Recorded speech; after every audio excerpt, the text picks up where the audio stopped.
अस्सलाम वालेकुम दोस्तों, आज हम बात करने जा रहे हैं पाकिस्तान की एक साइलेंट बट डेंजरस क्राइसिस के बारे में, जो कि है अनएम्प्लॉयमेंट क्राइसिस। ठीक है, ये सिर्फ नंबर्स का मसला नहीं है, ये सिर्फ लोगों को नौकरी नहीं मिल रही वाली बात भी नहीं है।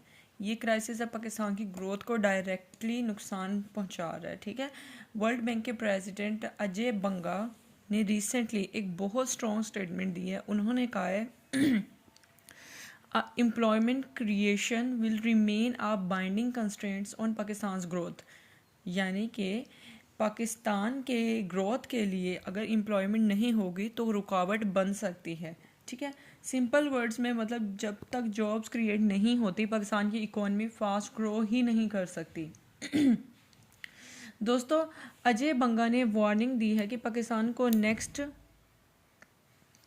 10 ईयर्स में, ठीक है, नेक्स्ट 10 ईयर्स में लगभग 30 मिलियन जॉब्स क्रिएट करनी होंगी। ठीक है, यानी कि 30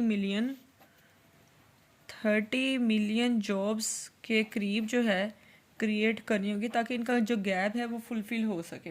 अब सवाल ये है, क्या हम इस डायरेक्शन में जा रहे हैं? अनफॉर्चुनेटली जवाब है नहीं। 2022 से 2025 की अगर बात करें तो पाकिस्तान की एवरेज जो जीडीपी ग्रोथ है वो सिर्फ 1.7% है। अब जीडीपी क्या है? Gross domestic product. ठीक है, ग्रॉस डोमेस्टिक प्रोडक्ट यानी कि एक कंट्री है, ठीक है, हमारा मुल्क है पाकिस्तान। इस पाकिस्तान में रहते हुए जो भी चीज़ें बन रही हैं, ठीक है, वो वहाँ की आवाम जो है, पाकिस्तान की आवाम जो ख़रीदती है इस मुल्क में बनने वाली चीज़ें और उससे जो हमें पैसा मिलता है उसको अगर कलेक्ट किया जाए तो उस मुल्क की फिर वो ग्रॉस डोमेस्टिक प्रोडक्ट कहलाएगी। ठीक है, उससे पैसा जो मिलता है। और ऊपर से अगर एक और चीज़ भी देखी जाए तो हाई इन्फ्लेमेशन है। ठीक है, यानी कि महंगाई बहुत ज़्यादा है। मतलब महंगाई बढ़ गई है, लोगों की ख़रीदने की जो पावर है, ठीक है, विल पावर मतलब सॉरी जो परचेजिंग पावर होती है वो भी कम हो जाती है। बिज़नेस ने हायरिंग स्लो कर देते हैं। ठीक है, बिज़नेस जो है वो फिर हायरिंग भी स्लो कर देते हैं और जॉब भी कम होती चली जाती हैं। अब ज़रा उन सेक्टर्स को देखते हैं जो ट्रेडिशनली सबसे ज़्यादा लोगों को जॉब्स देते हैं, जैसे एग्रीकल्चर हो गया, मैन्युफैक्चर हो गया, कंस्ट्रक्शन हो गया, wholesale and retail trade हो गया।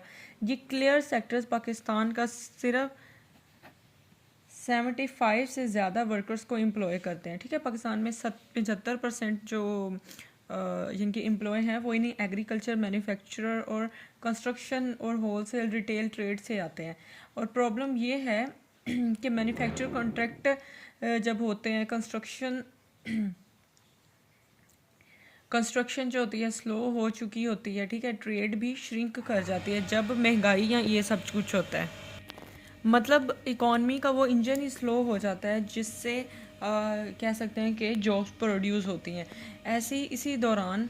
इसी दौरान हर साल मिलियंस ऑफ यंग पाकिस्तान जो हैं वो जॉब मार्केट में इंटर हो रहे होते हैं। सप्लाई बढ़ रही होती है, डिमांड गिर रही होती है। रिज़ल्ट क्या होता है? अनएम्प्लॉयमेंट एक्सप्लोजन हो जाता है। ठीक है, लेटेस्ट लेबर फोर्स सर्वे के मुताबिक लेबर फोर्स सर्वे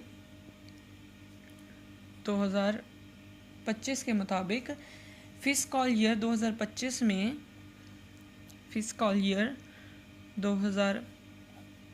की बात करें तो इसमें 7.1% जो है 7.1% हो चुका है अनएम्प्लॉयमेंट रेट। ठीक है, 7.1% अनएम्प्लॉयमेंट रेट, जो कि अगर बात की जाए तो 21 सालों में सबसे ज़्यादा है। इनके 7.1 अनएम्प्लॉयमेंट रेट है फिस्कल ईयर 2025 में। ये लेबर फोर्स सर्वे के मुताबिक फैक्ट्स दिए गए हैं। ठीक है, पिक्चर और भी डार्क हो जाती है। ठीक है, पॉपुलेशन और हाउसिंग सेंसस 2023 कहता है कि अनएम्प्लॉयमेंट रेट 22% है। ठीक ठीक है। सोचे ज़रा, हर 5 में से एक जो बंदा है ना और बंदी, वो जॉबलेस है। इसलिए आज हम देख रहे हैं कि यूथ फ्रस्ट्रेशन हो रही है, स्किल्ड वाले जो लोग हैं वो बाहर जा रहे हैं, ठीक है। ब्रेन ड्रेन हो रहा है बहुत हाई लेवल पे। लोग कह रहे हैं कि यहाँ फ्यूचर नहीं पाकिस्तान में, चलो बाहर करते हैं कुछ। तो ये सारी सिचुएशन सिर्फ और सिर्फ अनएम्प्लॉयमेंट की वजह से हो रही है। अगर इकोनॉमिक इशू देखें तो दोस्तों, पाकिस्तान की लेबर फोर्स हर साल 3% ग्रो कर रही है पाकिस्तान की, ठीक है।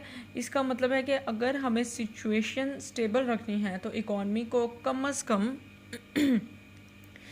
कम 5% या उससे ज़्यादा ग्रो करना होगा।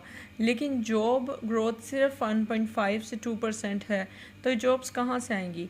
यही रीज़न है कि अजय बंगा ने एम्प्लॉयमेंट को पाकिस्तान का नॉर्थ स्टार पॉलिसी चैलेंज कहा है। मतलब अगर आपने जॉब का मसला सॉल्व नहीं किया तो बाकी सारी पॉलिसीज़ भी फेल हो जाएंगी, क्योंकि जब एक मसला हल नहीं होता ना तो ये चीज़ें इंटरकनेक्टेड हो जाती है। जैसे अनएम्प्लॉयमेंट है तो उससे इकोनमी इफ़ेक्ट होगी, इकोनमी इफ़ेक्ट होगी तो पाकिस्तान का जो है जीडीपी ग्रोथ कम होगी, और उसी तरह बाकी हेल्थ और एजुकेशन पे भी इफ़ेक्ट पड़ेगा, और नेशनल और इंटरनेशनल लेवल पे भी पाकिस्तान को इफ़ेक्ट पड़ेगा।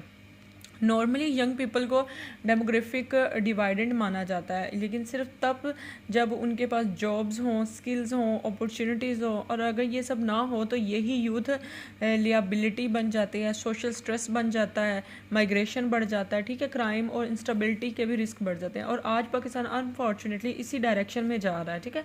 अब एक और डेंजरस एंगल देखते हैं कि इन्फ्लेशन ने रियल इनकम्स को ईट कर लिया है। लोग पहले से ज़्यादा कमा रहे हैं, ठीक है, बल्कि रियल टर्म्स में ज़्यादा गरीब हो रहे हैं।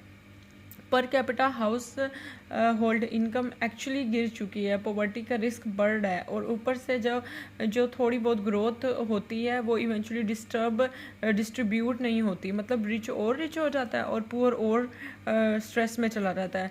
जब ग्रोथ स्लो भी हो और अनइक्वल भी हो तो सबसे पहला प्रेशर जो है ना वो लेबर मार्केट पर ही पड़ता है, और फिर उसका इफ़ेक्ट पूरी सोसाइटी में आहिस्ता आहिस्ता स्प्रेड होता है।